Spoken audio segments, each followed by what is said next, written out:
thir tu te le ngai thatu le zong zong te chi bai le vek ule pasal tha hrat liena then som le paruk na ziak tu zo at nam te hrat liena te thing phur chu an hlim hle mai an ri chel chul maya an nu faza phur tur chu kar lo ek zoin atu kan phur le tur po enga mo chen chu an han ek nga la an cho fun ten bar zo chuan hrat liena chuan khonge in phur lo siamula ther lo enga mo ka han mel pa teang ti pa chuan asilai chu la a an piango china chuan apil bzui nga la pi zonit nu faza po an phuran rem zo chuan ala ma bok nen hrat liena nga pa chuan thing chu atu ka thiara ti in an theyang ang chuan an lo ek ve boka mi pe zon ngai bik ni hi pi zoni du lo thil takani ve hrim boka an nu faza chuan engemo soi hian an nui tlora hunama chen nuwa chuan hrat liena kalna lama chuan silaya puak dura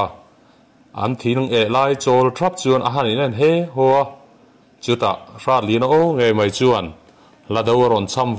wanga chutian lado cham wang rian hriat zui ngala chuan an valim nu fa em an thing e po ngai tu to lo chuan hrat liena kalna lam thlir chuan an lo ding ngoi thapa reilo te a hrat liena chu sakhi chal deuh mai po chung hian aron nui vara an valim tlang em hrat liena chuan a han ngata anu puile a farnu chuan kuailet kualin an han chul vela san ka pon apuma hon om ngai hek lo le nal hi an ti em maya khumi chuan hei chu ma na iron ka ai dai khana lian zo arong po anal ka ti dai zok mai alo ti siama an pani chuan zo na han tum chin vel thul an nui na sang ei mai ma taka chuan anin zui ho dia hrat liena chuan a sakhi ka chu akea ve tronin a aka thing tlon lian vak lo pu chuan nung lama chuan a hei ha chodap dapa muang chang chuan an kal chho ve beka kot chua chuan lado han cham wangin nau pang salu zon ho rual chuan anin zui lot the dia pasal tha do thanga chuan ta hian ri arem berang tuya thabok nen ran cho turpo atam berang a han tia lalpo chuan arem khop hi a fai zau de wila buk tualpo nuam takin a om theilon hi a han ti langa tlangwal ho chuan ran te chu han tlung tha in a han in ngat fela an bulom na turvel te chu a thenin an han sama a thenin buk chak turte an lo dap khom ve boka lalfa pale pasal thado thanga chuan ther lo kan han dapange chemite ar lo tal ruk sakngot la chu adik chi box si lo ti nuira ra pa chuan aram lampan chuan an liam zui hala zo buang in ban rian lo tlan hi an va hua lalfa pa chuan pasal tha chu han besar sarin asang zo ka miso ka han ka pange nangin a niam zo ka miso o ti pa chuan asilai chu a han lek chode a pasal tha do thanga po chuan lek kang ve ngalin an tin wanga lalfa pa chuan asilai chu han met puak dura chumi ruala pasal tha silai puak ngal throi chuan maut lu khat teng trong om chawa an zo buang ka chu alen dun lop mai an silai te an han sole soka an saka lampan chuan an phei ngal wata ka non ngai an lo om lo top mai an thi chiang hle ani ti hriat tak hian an lo let ngat maya pasal tha do thanga chuan an va thau ve o ei turan mu tha ni hi khonge an ei bang hi vok eya ka han la teang helai lungpui chunga tang hi chuan ban phak mai ani om hi mo ti pa chuan lungpui chunga chuan a lon ngala abu alo thazek mai bok nen a han chok moka an buk lampan chuan an liam zui ngala lalpai na lo mu chuan e hiu pasal than hung zui man om thin te an va thau em ve khonge ka han pu teang ti pa chuan an sa chu lo la in tuibula chuan a in choi pheivel nula ani taka atlang wa lai po salat he lalani nu thleng po ram wa sim hlei thei lo le ralu po lo khai ve ngap to kha ani mia wa apem upai na ril rusuk thek akai herna sarutu khan ama po avo chau ve hle renga chutia sa po mol mol lai chuan an sir luya chuan chakayan tam ti a munghal maya tlangwal pakhat chu kowin hoi mi han chok to khai chakai komkor e cha ko molo mole ti pa chuan tlangwal chuan i he lo chuan a sapu lai chu pu azom ve maya lal chu lui te chuan a bur ngal chata are wang wanga pasal thado thanga a hoi nu chuan lui nar lam kamatang chuan patling lutiat leng longa apuan tlang bok hung tra chung chuan aron chuk nu nuwa nui sung chung hian chakai e khat ema du to ka kan lim lo tur ka han khor mole lim mel putak chuan a han tia mau bur lian deuh zong chuan tlangwal pahnih chuan chuak ve hna la lalpa chakai chu an hna pha a han bun hnu chuan an lo tam ngiang mai an lian hlom boka a tui don hi kan nei sa nen jing theng kan la me thei don ani hi pasal tha chuan a lo ti ve boka an valim te lul em chakai chu mau bur lian deuh pathuma chuan a han chum boka vai bel pak tual pa chuan lal ber chuan a vil sau maya tlangwal ho tinga na khelo chuan an en thapa lal churon har chuak zokin oho nia lalin chunga kum tam tap nuwa ram hnuai moi na le nom na ka han tem le ania kalimin nuam ka ti ve e mani min hret hiam tlang mai te u nui hai chung chuan a han tia tlangwal ho po chuan hret hiam takin an lu an lo bu ngata pasal trai thu ma chu hrat lian ate in chu ron chuang kaya an tu thuan ei kham an lo in ti fel zo chi alo nia ai thu ma han hu chuan pari chuan u ai thu ma la ani rengin tu nang huna te enge ni ta lo thu ro alo ti chu la ai thu ma chuan eng dang ni lo ve enge ram chu lam te hi kan ril ru karon ti mai ania eng dang ran ni lovin a han ti ban chara a thut mun te han rem fel pa chuan shata kan zaw hrul ngo khuan sazu ka chu ka ni ome zanin chu kan chang chin do na moni ka ti dewa a han ti chuan shat li na chuan nang beri ni be se te chuan kan zu chang ani ang chu alo ti sam ve the na pari chuan in ngai na meu lo chu ni hi mo chul kha ma vai pem lo loi la thang ni har chung chuan alo tia chutian nui dar lai chuan tlang au chu ron lut nolin lalin pasal thale valu pa zong ron ko khom ro tu na atia a hanti rual chuan atlan le ngal vata shat lina te pani chuin en he hoin lalin lampan tur chuan anin zui chu ve hala lalina han lu chuan an lo kim viau to hi alo nia thut mun teremin an thut fel chuan lal chuan a oron thian kharin ole hey thing thel khuwa tanga ron pem tum chung ko som ni zek mai daya sonan oma keima ngota thu han po cha chu adik mewin ka hrelowa chu wango au khom cheu ka ni e a han ti chara pasa tha sang ai chuan ding me hian keizong an lo pem khapoi ka ti lowe an tlang wal te o kan lo po to bok nen tin an lal le upa te ro rel ning em khi khuwa khian an tama kenin hal dar vek kan tum boka kan kam thot to a chu wang chu kan tan lo naramoi lowang mi the chung te an tel ve nge yanga kan beng kan chita kan trong kan phim thur ero angai don ani hun eng ma chen chu ril ru koi le kheu beu deuh te po tel thei reng an nia mitin te tham na le lem hlet na laka kan phim khurangai don ani ke chuan lo pe man du chuan tra ka ti e atia athule ngal maka pasal thale valu paten an ron thlop tak liama chuan tlangau hena chuan tuala tlangwalan ron tir te kha han ko lut to khai a han tia tlangau chu rang zet hian pon a ron chuang chuakin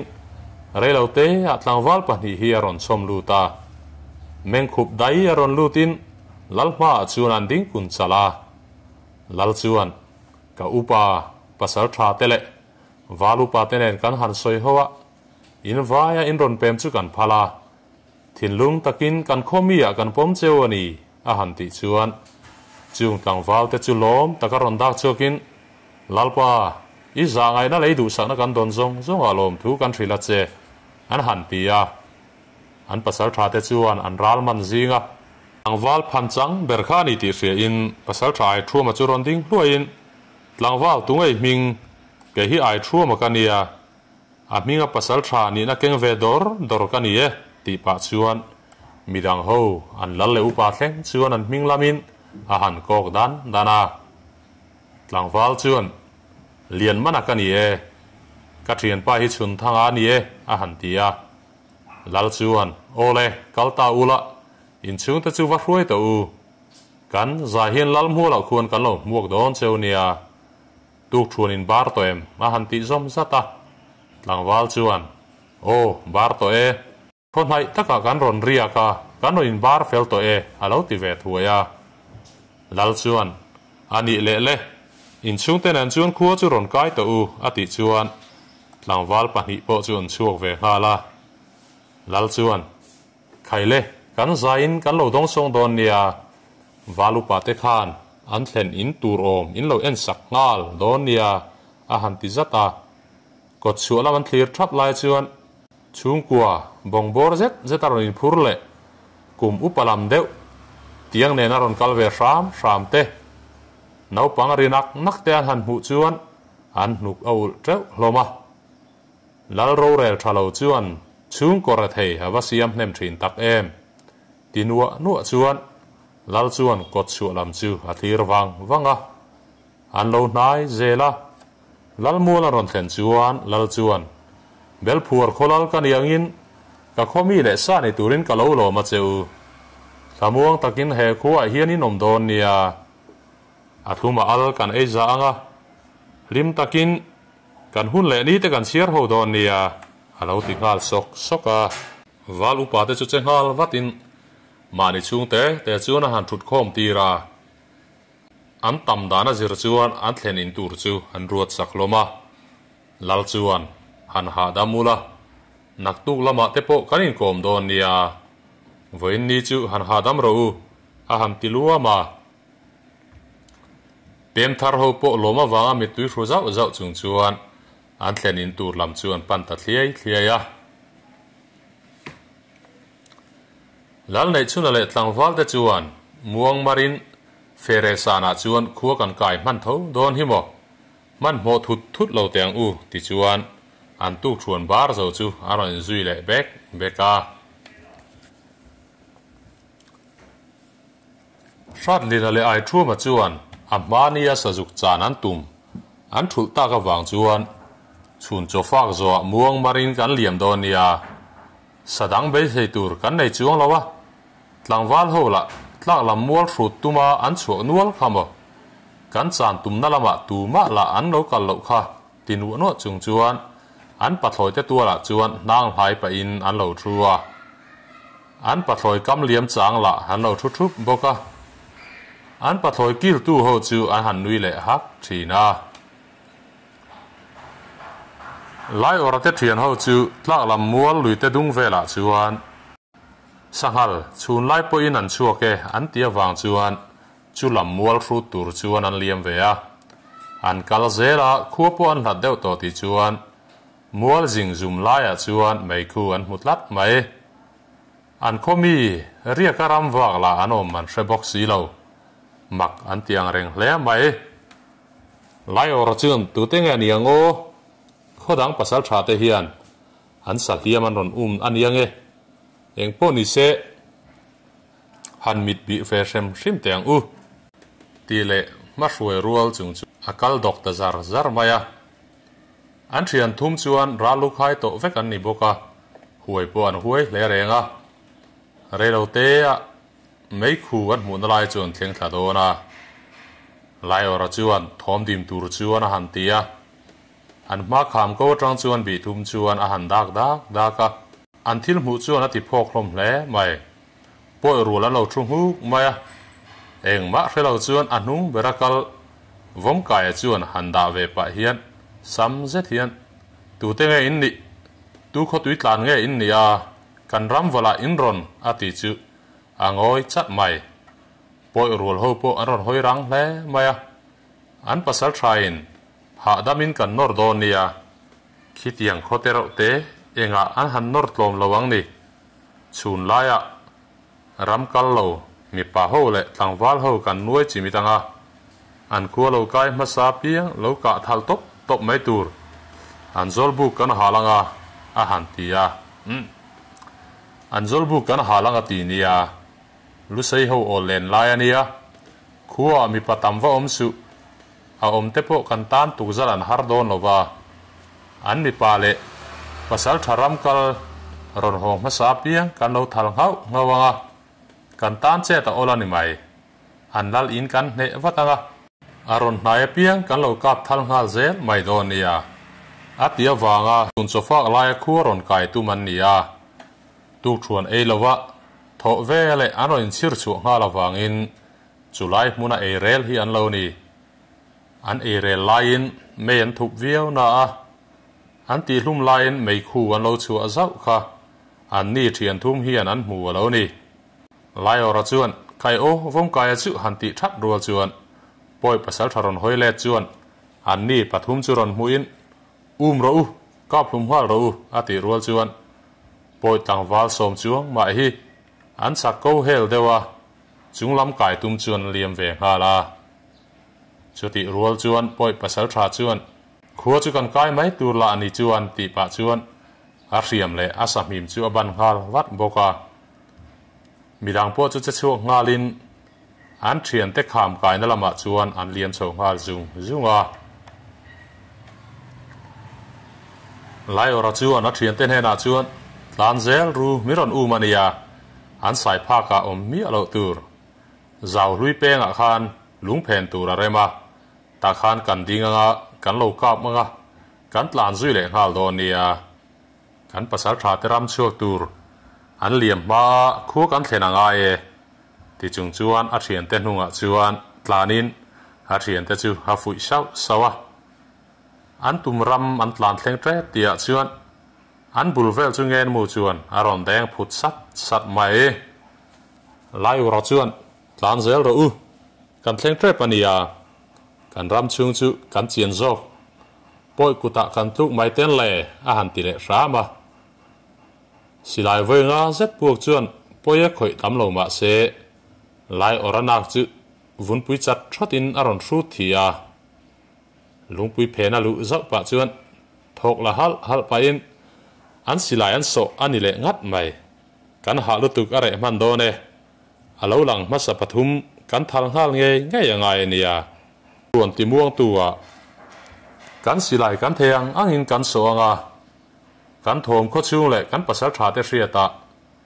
hoile tin afu emo fu lo emo thom kan nei charanga nia kan pasal tha te chuan an hre thiam mang a han ti le a ma saber ka panga kan thut danin dotin o abak chu a han ti zui zata poi ho lokal na tur lam chu en ran chuan an silai chuan lek ko ngal zat boka thomaron nai zela lai ora silai puak throi chuan poi pakhat chu alen lop mai renga a silai so ngala a thian te po chuan an tuman thel bi khau lo lai ora chuan an bi ru zau hlome min ron ve an tum dona tlan le halila kot chu bul thing jung thar atang khan kan lo kap le don nia ti pa chuan a thian te silai so chu alo ve rana an so zo chuan tlan ro le nu ka ron da lang ti pa chuan a thian te tlan liam chu en rengin poi ho chuan an tom hete moti in an ron ve ani nge don hi ti ru ru chung chuan a thian te chu ve ngala anak churin aina thi du phia na tlan pa chuan tlang sam na te chu a ban pa zau zawa anak liama chuan a han bel zau boka asal tha do vela chuan tlak lama silai ri chungai thawang wangin chula sakap thomani mi si lo chule ral kha kan nor tom ho kha ania an ron erlet le nge ni a han ti wanga muam da po ting lowa an saklama chuan apuak le zat mai si saka pani lo ral kap thomani tlangwal panga khan lalpa ho khan ran hi lo om pui ula kenin ka han biange ti chuan a in siam hal sok soka kholam pan chuan an dok chole ta puata lalpa chuan ni thei ngang in a hrelo ralin a fanu te khu an run ani chuan a chan ngei turani ti chu aril ruwa arinon tluk mai tlangwal te bula chuan khonge ka han bi venge ka fanu le fa pa an tel tlat a han tia tlangwal ho chuan an ram te an lo thlung fel to boka an lallama kaltir chu an ngai angam bik si lo tlangwal pahnih chuan an zui ve le a kholam pan chuan an pasal tha te chuan chho nga la poi pasal tha po chu amhan mo na samai khomi ten riat tir main kan tha man an ngai e ti chung chuan atlan puata anaw te pathum ruanga han huzet zong hatin rima so sangin kholam pan chuan atlan ngal thuak maya kot chuat thlen ma deuh thing thlar mun an lu chuan lai ora chuan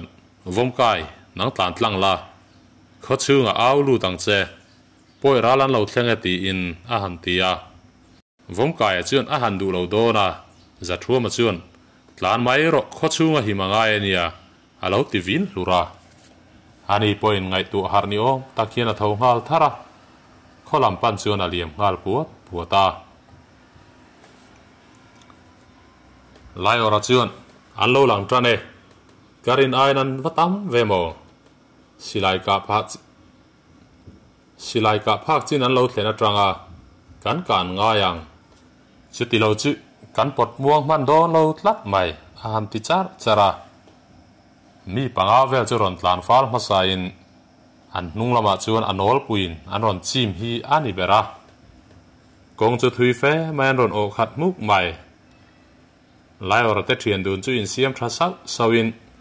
an silai chu thon ti ran tum lo hle mai le ko wa chung hian malam chu an tin wanga pahni chu an hlom le ngal nok mai renga an pil le ngala an pil rual chuan an hun chu an son nga zat boka pasal tha ai thuama le hrat le na chuan silai rik tan na tang khan lo hria in sakhalan ka ron an ngai dewa ma se silai voi nga apuaka chu min nu muam da om vela voi thum apuak le an hria chuan ral ka bri ani ti le kholam pana ron tlan se hon ni ti chuan hre thiam ngal maya an bulami te hena chuan ralan hnae in hriam chu turin tlan ho ro le han ti chuan vom kai chu kot chu lama tang ron tlan ho in poi ralan lo thlenge ha o tial ruai chuan ron tia midang chuan lo aw chok watin an aw kual ngal wat loma pasal thate po an hriam chu turin tlan liam ngala hrat lian chu ram chu tumani wangin engkim ada fel sa vek boka ala zunga a chung ta chu lalmual lampan ro kho chung ron lu tir kan tum hau lawania lo chi ai lo ula ti pa chuan anu pui chu han ku azawin kan hneang lo hlau thong lo la a han ti sapa a chuak zui nga la pasal tha sang ai le pem thar tlangwal lian mana te thian dun chuan ko chu lam chu mei ko chuan an pana ai thuama le hrat lian ale an pathloi te tlangwal tlem lo ding khom chu wa fin ve ngalin vom kai chuan a thian te om na lai chu lo hrilin liam an tum chi hi an wa fin ve a vom kai po chu liam zom ve ngalin pawalai rol le in lama tlangwal om te chu an ral thum nen chuan aron chok ngal ve sok boka ole ti khan pasal tha hrat lin a then som le paruk na chu halo zo le ta a nak tu ka dam te kanom chuan then som le pasari na ron ti chu le katum don nia ilo thlir awangin kalom em